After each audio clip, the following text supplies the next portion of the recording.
केशवजी, तुमची एंट्री झाली आता या सगळ्या प्रकरणामध्ये दोन पातळ्यांवरती. एक तर मुख्यमंत्री असं म्हणाले की जर त्यांना तो निर्णय घ्यायचा असेल तर मग आम्हाला विचारावं लागेल. अगदी बरोबर आहे, कारण ते तुमच्या सोबत आहेत. आणि भुजबळही म्हणाले की आम्हाला भाजपला विचारावं लागेल. आता मीच विचारतो तुम्हाला, ह्या दोघांनी एकत्र येण्याच्या संदर्भात तुमचं काय मत आहे? विलास, एक तर तत्पूर्वी मला काही मुद्दे या ठिकाणी मांडले पाहिजेत. सगळ्यात पहिली गोष्ट लक्षात घेतली पाहिजे, मी तुम्हाला आठवत असेल मी यापूर्वीच तुमच्या चॅनलवर आलेलो आहे. जर कोणतंही कुटुंब एकत्र येत असेल, म्हणजे मी त्यावेळी स्पेसिफिकली आठवत असेल तर मी उद्धव आणि राज ठाकरे यांच्या एकत्रीकरणाच्या ज्यावेळी चर्चेला त्यावेळी आम्ही हीच भूमिका मांडली. मी हेच मांडलं, जर कौटुंबिक स्तरावरती जर ते नेते एकत्र येत असतील तर महाराष्ट्रासाठी ती चांगलीच गोष्ट आहे. कुठलीही दोन कुटुंब जी वेगळी झाली ती एकत्र येत असतील तर त्याचं स्वागत केलं पाहिजे. ती महाराष्ट्राची संस्कृती आहे, महाराष्ट्राचं. त्याबद्दल भारतीय जनता पार्टीत काही म्हणायचं काही आक्षेप नाही, त्याबद्दल काही मुद्दाच नाही. पहिला हा. मुद्दा. दुसरा त्यातला सगळ्यात महत्वाचा मुद्दा मला काही प्रश्नानिमित्ताने उपस्थित करायचे आहेत की 28 तारखेला माननीय अजित पवार यांचं दुःखद अपघाती निधन झालं आणि त्याच दिवसापासून ही चर्चा कशी सुरू झाली मिलनाची, एकत्रीकरणाची चर्चा कशी सुरू झाली? म्हणजे बरं, त्या चर्चेला दस्तूरखुद्द शरद पवारांनी त्याचं अनुमोदन दिलं. खरं म्हणजे ही त्या दिवशीची खरी वेळ होती की शरद पवारांनी म्हणायला पाहिजे होतं की आता मी सुनेत्रा पवारांच्या पाठीशी ठामपणे उभा आहे, ते जे निर्णय घेतील त्या मला मान्य आहेत. आता आपण काही दिवस या विषयावरती चर्चा करायची नाही. जी भूमिका ते आज घेत आहेत ती भूमिका गेली आठवडाभर आणि फक्त शरद पवार गटाकडनंच या प्रकारच्या प्रतिक्रिया सातत्याने येत आहेत. त्यामुळे मला असं वाटतं की ती अशी अगतिकता कोणती शरद पवार गटाची होती, दस्तूरखुद्द शरद पवारांपासून, की त्यांना ज्या क्षणी ही 28 तारखेला दुर्दैवी घटना घडली त्याच्यानंतर ही चर्चा करायची वेळ आली. चर्चा सातत्याने सुरू झाली. ह्याच्या अनुमोदन ज्या प्रकारची प्रतिक्रिया ही द्यायला जायला पाहिजे होती, राष्ट्रवादीचे प्रमुख नेते कोणीच यावरती काही बोलत नव्हते. एकाने त्यावरती काही भाष्य केलं नाही. त्यामुळे अशी कोणता प्रश्न, आणि हे मध्ये संयुक्त. बरं, दुसरा असा प्रश्न असा की जर तुम्ही खरोखर अजित पवारांसोबत एकत्र येणार असाल तर मग आतापर्यंत माध्यमापासून अनेकांनी जी शरद पवारांची धर्मनिरपेक्ष तथाकथित प्रतिमा केली ना, त्यावरती काय बाबा धर्मनिरपेक्षतावादी शरद पवार अशी एक तथाकथित प्रतिमा जी केलेली आहे, त्या प्रतिमेचं काय? कारण शेवटी असं आहे की नेमकं त्यात काय घडणार होतं, कशासाठी तुम्ही येणार होतात? नंबर 3, राहता राहिला प्रश्न आपण स्थानिक तुम्ही स्वराज्य घ्यायला संस्था. तयार कसे होतात? नाही नाही, प्रश्न आतापर्यंत नाही, ही चर्चा चालू आहे, आमचा विषयच येत नाही इथपर्यंत. भारतीय जनता पार्टीचा विषयच येत नाही. नाही नाही, ते त्या यायला तयार विषयावर आपण होते. इथं सुद्धा चर्चा केली केशवजी. करतो ना, मी आणि करतो ना, तुमच्या येतो मी. प्रवक्त्यांना मी प्रश्न विचारला होता, तुमच्या शरद मुद्द्यावर मी पवार येतो. यांना तुम्ही घेणार का? तर ते एक म्हणाले मिनिट, विकासाच्या मुद्द्यावर सोबत येत असतील तर आम्ही घ्यायला तयार आहोत. विलास, मी येतो त्या मुद्द्यावरती, येतो ना त्या मुद्द्यावर. आता फक्त बेसिक ज्या पद्धतीचे गेले आठवडाभर शरद पवार गटाकडनं ज्या पद्धतीने चर्चा सुरू होत्या त्या चर्चेवरती आपण भाष्य आणि विश्लेषण करतो आहोत. हो हो. त्यामुळे त्या मुद्द्यावर मी येतो त्याच्यावरती. तिसरा त्यातला मुद्दा असा आहे की सगळ्यात महत्वाचं, जर तुम्ही एकत्र येणार असाल तर स्वाभाविक होतं की शेवटी सरकार महाराष्ट्रामध्ये महायुतीचं 3 पक्षाचं सरकार आहे, भारतीय जनता पार्टी, हा. शिवसेना आणि राष्ट्रवादी.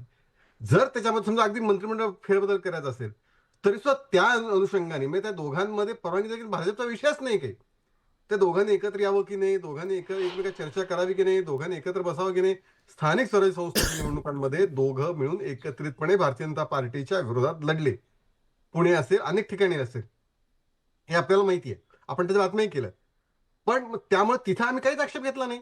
आम्हाला त्याच काही आक्षेप घेण्यासारखं नव्हतं. ठीक आहे, लढताय लढा, दोघं एकत्र लढताय. राज्यस्तरावरती किंवा अशा प्रकारचा निर्णय केंद्रात घ्यायचा असेल तर स्वाभाविकपणे तो त्यावेळी, म्हणजे मला वाटतं भुजबळ साहेब असतील किंवा भाजपशी चर्चा करायला देवेंद्रजी म्हणाले, त्याचा अर्थच मुळात असा आहे की शेवटी जर तुम्हाला महाराष्ट्र आणि याच्यात करायचं असेल तर तो फेरबदल करताना तुम्हाला काही निश्चित भारतीय जनता पार्टीतला प्रमुख घटक आहे, मित्रपक्ष आहे. आणि मला असं वाटतं की जर आपण एकत्र मित्र म्हणून राहत असू तर मित्राशी सल्लामसलत करणं, चर्चा करणं हे चांगल्याच मैत्रीचं लक्षण आहे. निश्चित निश्चित, त्याच्याबद्दल दुमत नाही. आम्ही काहीतरी निर्णय करतो केशवजी, त्याच्याबद्दल अजिबात दुमत नाही. हे बघा, केंद्रात तुमचं सरकार आहे, राज्यात तुमचं सरकार आहे, त्या सरकारमध्ये कोणी सामील होणार आहे तर तुम्हाला विचारल्याशिवाय थोडंच होणार आहे ते. त्यामुळे निर्णय घ्यायचा होता तो. जर समजा निर्णय अजित पवार तसा घेणार असतील, आता ते आपल्याला माहिती नाही कारण सगळ्या एकाच बाजूने फक्त शरद पवार गटाकडे प्रतिक्रिया येत आहेत. जर असा काही निर्णय होणार असेल तर मला वाटतं तो त्यांनीच घ्यायचा होता. त्यात भारतीय जनता पार्टीचा काही संबंधच नव्हता. थोडंसं करेक्ट करतो. म्हणजे तुम्ही आता म्हणालात ना की केवळ शरद पवार यांच्या राष्ट्रवादीकडून असं नाहीये, अजित पवार यांच्या राष्ट्रवादीकडून सुद्धा दत्ता भरणे असतील, आज हसन मुश्रीफ बोललेले आहेत, त्याच्या आधी भुजबळ बोललेले आहेत. विलास, करेक्ट मी करतो.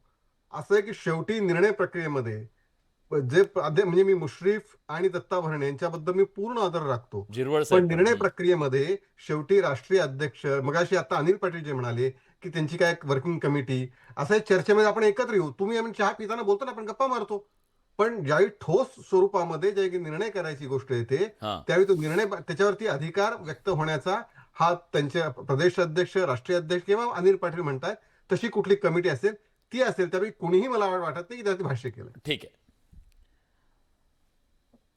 चोरमारे सर, एक साधारणपणे बघा, तुम्ही सगळ्यांच्या बोलण्यामध्ये एक गोष्ट जाणवली, ते असं आहे की या विलिनीकरणाच्या माध्यमातून शरद पवार यांना सत्तेमध्ये जायचंय, त्याच्याबद्दलचं डेस्परेशन आहे आणि म्हणून ही विलिनीकरणाची चर्चा सुरू आहे, अशा प्रकारचा नेरेटिव्ह सध्या तरी दिसतोय.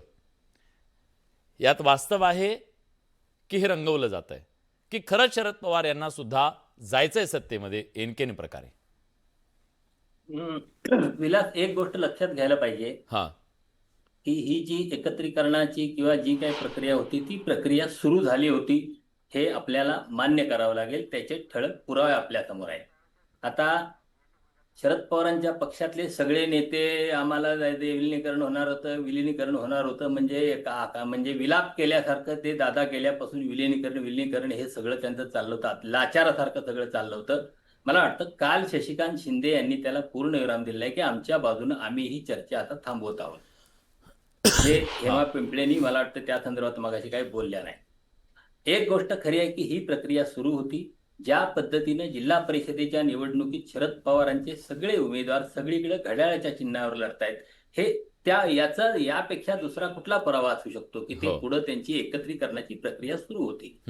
आता ती प्रक्रिया शरद पवार एप्रिलमध्ये त्यांची खासदारकीची मुदत संपल्यानंतर राजकारणातून निवृत्ती घेतल्यानंतर होणार होती की कधी होणार होती याबद्दलची संदिग्धता आहे.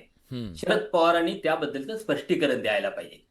ते म्हणतात ना, म्हणजे शरद पवारांनी आज सांगितलं की ही प्रक्रिया सुरू होती, या चर्चेत कोण कोण होतं हे त्यांनी अधिकृतपणे आज अनौपचारिकरित्या दिल्लीत पत्रकारांशी बोलताना सांगितलेलं आहे. तर आता शरद पवारांची जबाबदारी ही येते की त्यांनी हे सांगायला पाहिजे की मी सुद्धा जाणार होतो त्यांच्यासोबत, भारतीय जनता पक्षासोबत, का माझं राजकारण आता थांबलेलं आहे, मला बस तुम्हाला जायचं अजितदादा बरोबर जा, भाजप बरोबर जा, कुणाला जायचंय तिकडे जा, हे पवारांनी स्पष्ट केल्याशिवाय त्या संदर्भातला पडदा उठणार नाही. कारण या संदर्भात आपण संदिग्ध विधान करण्यात अर्थ नाही. कारण शरद पवारांनी आतापर्यंत निवडणुकीच्या राजकारणात आणि सत्तेच्या राजकारणात भारतीय जनता पक्षासोबत अंतर ठेवलेलं आहे आणि शेवटच्या काळात शरद पवार असं काही बालंट लागून घेतील असं आपण त्यांचं राजकारण जाणतो, त्या लोकांना वाटत नाही. त्यामुळे हा मुद्दा आहे. पण आता अजित पवारांच्या पक्षातले लोक फार सोयीस्कर, म्हणजे प्रत्येक जण आपण अडचणीत येणार नाही की आपलं एक राजकारण सुरक्षित राहील असं, म्हणजे अनिल पाटलांच्या सारखे लोक आपल्याला त्यातलं काही माहिती नाही अशी एक सुरक्षित भूमिका घेतात. मुश्रीफांसारखी भूमिका लोक असे काठावर राहून, म्हणजे त्या संदर्भात काही चर्चा सुरू होती पण शरद पवारांच्या पक्षांच्या बरोबर आमची काय बैठक झाली नव्हती असं सांगतायत.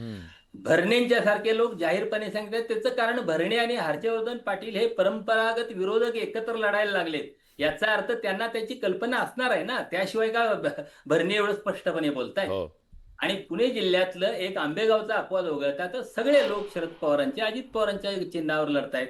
हे त्यामुळं मला वाटतं इथं प्रत्येकजण आपला आपला गोल स्कोर हे करण्याच्या नादात आहेत, त्या प्रयत्नात आहेत. आपलं राजकारण साधण्याचा प्रयत्न इथं प्रत्येक जण करतायत. पण ही प्रक्रिया सुरू होती. आता दुसरा मुद्दा, ती पक्षाच्या वर्किंग कमिटीत आली होती का नव्हती का? राष्ट्रवादी काँग्रेस पक्ष हा अजित पवार या एक खांबी नेतृत्वावरचा पक्ष होता. त्यामुळे अजित पवार हे काही सगळ्यांची आता मी विलिनीकरणाची चर्चा करू हे काही एवढी योग्यताही त्यांच्या पक्षातल्या कोणाची नेत्याची नाही. मग तो राष्ट्रीय अध्यक्ष असेल किंवा आणखी कुणी असेल. चर्चा एका टप्प्यावर गेल्यानंतर मला वाटतं तो प्रश्न आला असता, पक्षाला विश्वासात घेणं हे. त्यामुळे आता हे जे काही फाटे फोडायला लागले त्याला काही अर्थ नाही. त्या सगळ्यांच्या मनात असुरक्षितता आहे की शरद पवार यांच्या पक्षासोबत गेल्यानंतर त्या पक्षातले नेते आल्यानंतर ते आपल्या डोक्यावर असतील आणि आपला अनुक्रमांक खाली घातलेल. त्याच मुद्द्यावर येतो सर मी, ही वर्चस्वाची लढाई.